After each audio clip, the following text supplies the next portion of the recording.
Hi guys, welcome back to decibel auto. இன்றைக்கி நம்மகிட்ட ஒரு கிரிட்டா கொண்டு வந்திருக்காங்க. இந்த கிரிட்டா பார்த்தீங்கன்னா அவங்க வாங்கி ஒரு 1 year ஆயிடுச்சு. நிறைய டிஸ்கஷன் அஸ் யூஸ்வல். அவரோட main requirement screen, full screen வேணும்.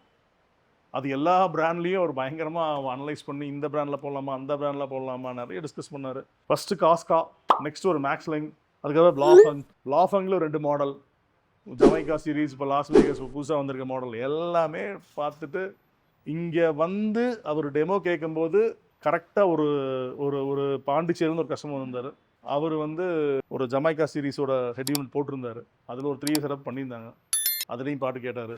அதுக்கப்புறம் நம்ம ஒரு பையன் ஹெட் யூனிட் போட்டு ஒரு 3 years செட்டப் போட்டு ஒரு டெமோ, ஒரு ஸ்டார்ட் டெமோ, அது ஒரு வண்டி வெஹிக்கிள் ரெடியாக இருந்தது, அதையும் கேட்டார். அது கேட்டதுக்கப்புறம் அவரோட அந்த அந்த ஃபுல் ஸ்க்ரீன்கிற இதை அப்படியே ஸ்டாப் பண்ணிவிட்டு நமக்கு ஆடியோ தான் முக்கியம், அது வேண்டாம் பைனியருக்கே போயிடலான்னு பைனியர் டிசைட் பண்ணிட்டாரு. ஸோ ஏன்னா இது எவ்வளோ இம்பேக்ட் பண்ணுது அப்படிங்கிறதுக்காக தான் நம்ம இதை சொல்கிறோம். ஏன்னா மெயின் ஹெட் யூனிட் ஒரு குவாலிட்டியான ஆடியோ பண்ணுறதுக்கு எவ்வளோ பெரிய இம்பார்ட்டண்ட்டுங்கிறத லைவ் எக்ஸாம்பிளாக தான் இதை நான் இப்போ உங்களுக்கு சொல்கிறேன். ஏன்னா நிறைய தடவை சொல்கிறோம் சொன்னார். ஏன்னா அவர் ரொம்ப கீனாக இருந்தார், எனக்கு அந்த ஸ்க்ரீன் தான் வேணும். அதுலேயும் அந்த ஒரு நாப், ஒரு சில மாடலில் நாப் வருது, ஒரு சில மாடல் நாப் வரல, நாப் வரக்கூடாது, ஃபுல் ஸ்க்ரீனாக இருக்கணும், அந்த ஓஇ மாதிரியே இருக்கணும் மாதிரியே ரொம்ப ஃபீல் பண்ணார். பட் அப்வியஸ்லி ஆடியோன்னு வரும்போது ஸ்க்ரீன்லாம் அவுட், ஆடியோ சிப் தான் அதுக்கு மெயினாக நம்மளுக்கு வேணும். ஸ்க்ரீனை பார்த்துட்டு கொஞ்ச நேரம் ஸ்க்ரீன் பார்க்க அழகாக இருக்கும், பட் அதில் ஆடியோ அவுட்புட் வரலைன்னா அந்த ஸ்க்ரீனே ரொம்ப வெறுத்துருவோம் அதை பார்த்து. ஏன்னா நிறைய ஓஇ யூனிட்டில் ஸ்க்ரீன் செம கிளாரிட்டியே கொடுத்துட்றாங்க, பட் ஆடியோ இல்லைன்னு தான் நம்ம ஆடியோவை அப்கிரேட் பண்ண இங்கே வரோம். ஸோ அதனால் அவர் ஓகே சார், நான் இனிஷியலாக 3 way என்னால் பண்ண முடியாது, நான் ஒரு 2 way பண்ணிக்கிறேன், அப்புறமா ஒரு 3 way பண்ணிக்கலாம் அப்படிங்கிற மாதிரி ஒரு கான்செப்ட் தான் அவர் கேட்டார். Okay fine. இன்னொரு விஷயம் என்னென்னா, I just need only Sony தான் எனக்கு வேணும், வேறு எதுவும் வேண்டாம். சோனியில் எது டாப் அண்ட் எனக்கு அதுக்கு போடுங்க ஸ்பீக்கர்ஸ், நீங்கள் மற்றெல்லாம் உங்கள் இஷ்டம், உங்கள் சாய்ஸ், நீங்கள் எதுவும் சூஸ் பண்ணிக்கிங்க. ஸ்பீக்கர்ஸ் சோனி தான் வேணும், அது இஎஸ் தான் வேணும், ஹைரஸ் தான் வேணும். Okay done. சோனியோட ES front component rear coaxial கொடுத்தாச்சு. அவர்கிட்ட ஒரு சோனியோட பேசிக் 4 channel ஆம்பிளிஃபையர் இருந்துச்சு, ஒரு சப்வூஃபர் ஜேபிஎல்ல 1300 சப்வூஃபர் இருந்துச்சு. சார் அதை கொஞ்சம் யூட்டிலைஸ் பண்ணிக்கன்னாரு. ஓகே நான் யூட்டிலைஸ் பண்ணிக்கிறேன், ஒன்றும் பிரச்சனை இல்லை, அந்த சப்வூஃபருக்கு அப்படியே ஒதுக்கிட்டேன். நம்ம போட்ட ஸ்பீக்கர்ஸுக்கு 4 channel ஹைரஸ்ஸாக இருந்தால் இட் வில் பி குட். ஏன்னா ஒரு ஹைரஸ் ஸ்பீக்கர்ஸ் போட்டு ஒரு ஹைரஸ் கேப்பபிலிட்டியான ஒரு ஆம்பிளிஃபையர் போட்டால் it will be more easy. அந்த ஸ்பீக்கர்ஸோட 100% எஃபிஷியன்சியை நம்ம பார்க்க முடியும் அப்படின்னு ஒரு ரெக்கமெண்ட் பண்ணால், அதனால் ஓகே ஃபைன், நீங்கள் சரி சார் நீங்கள் அதை பார்த்து போட்டுங்க அப்படின்ட்டாரு. நான் சோனி GS4, ஏன்னா பட்ஜெட்குள்ளேயும் இருக்கணும், சோனி GS4 போட்டேன். ஏன்னா it's hi-res certified amplifier, so அதை சூஸ் பண்ணிட்டோம். It's a complete passive setup தான் இது.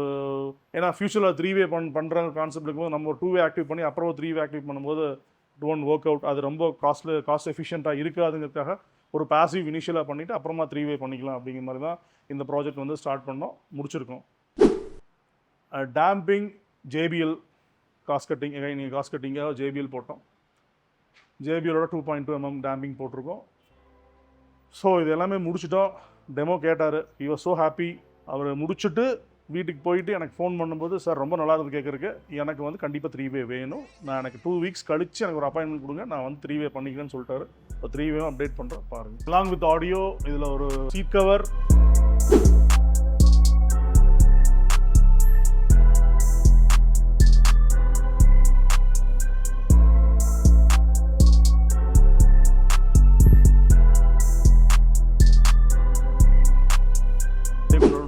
க்ரூஸ் கண்ட்ரோல், இது நம்ம ரெகுலராக பண்ணுறது கிரிட்டாக்கு.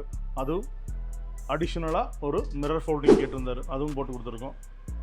நார்மலாக இதில் ஒரு ஃப்ரண்ட் எண்டில் பார்த்தீங்கன்னா ஒரு இண்டிகேட்டர், ஸோ அந்த இண்டிகேட்டர் எனக்கு ரிமூவ் பண்ணிருங்கன்னு சொல்லியிருந்தார். ஓகே ரிமூவ் பண்ணிடலாம், ஏன்னா மிரர்லேயே ஒரு இண்டிகேட்டர் வருது, அப்புறம் எக்ஸ்ட்ரா ஒரு இண்டிகேட்டர் இருக்குது, அப்போ அது தெரியும் நம்மளுக்கு, இது பேஸ் டு டாப் பண்ண வேண்டாது அப்படின்னு. ஸோ அதை எடுத்துகிட்டு நம்ம ஸ்டிக்கர் பார்த்தீங்கன்னா நைட் எடிஷனோட ஒரிஜினல் ஸ்டிக்கரை அங்கே ரீப்ளேஸ்மெண்ட் பண்ணி கொடுத்துருக்கோம். நீங்கள் அதை பார்த்தீங்கன்னா அது ரொம்ப பியூட்டிஃபுல்லாக இருக்கும். அது ஓவரால் லுக் பார்த்தீங்கன்னா ஒரு நைட் எடிஷன் ஃபீல் கொடுக்கும். இன்னும் கொஞ்சம் சில மாடிஃபிகேஷன் பண்ணால் சேம் நைட் எடிஷனே பண்ண முடியும். எனி கிரிட்டா மாடிஃபிகேஷன் காண்டாக்ட் பண்ணுங்கள். அதுக்கப்புறம் ஹெட்லைட் பார்த்தீங்கன்னா இதில் H7 பல்ப் வரதுனால நம்ம பிளாக் பஸ்ஸை தான் எப்பவும் போட்டோம், மாட்ட முடியல, அது ஏதோ ஹூக் ஏதோ சம்திங் ராங், அதனால் போட முடியல. இந்த தடவை பிளாஃபங் மாற்றிட்டோம். நார்மலாக பிளாக் பஸ்ஸை தான் இங்கே ப்ரொமோட் பண்ணிகிட்ருக்கோம், இன்ஸ்டால் பண்ணிகிட்ருக்கோம். நார்மலாக நம்ம எல்லாமே ப்ரீமியம் பிராண்ட் போட்டு லைட்டுக்கு ஏன் இந்த பிராண்ட் சூஸ் பண்ணுறீங்கன்னு கூட நீங்கள் கேட்கலாம். அது ஏன் இந்த பிராண்ட் சூஸ் பண்ணால் கிட்டத்தட்ட ஒரு 1.5 years நான் இந்த பிராண்ட் போட்டுருக்கேன். எனக்கு இது வரைக்கும் எந்த இஷ்யூஸும் வரல. It is really good. ஒரு கம்ப்ளைண்ட் இல்லாத ப்ராடக்ட்டுங்கும் போது அது பிராண்ட் வேல்யூக்குள்ளே நம்ம போக வேண்டாமே அப்படிங்கிறக்காக தான் இந்த பிராண்ட் நான் சூஸ் பண்ணி போட்டுட்ருக்கேன். ப்ரைஸும் கம்மியாக தான் நம்ம கொடுக்குறோம். ஸோ எதி light upgrades, seat covers, floor mats, horn, audio, please contact decibel auto. Thank you.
வளையோசை கல கல கலவென கவிதைகள் படிக்குது.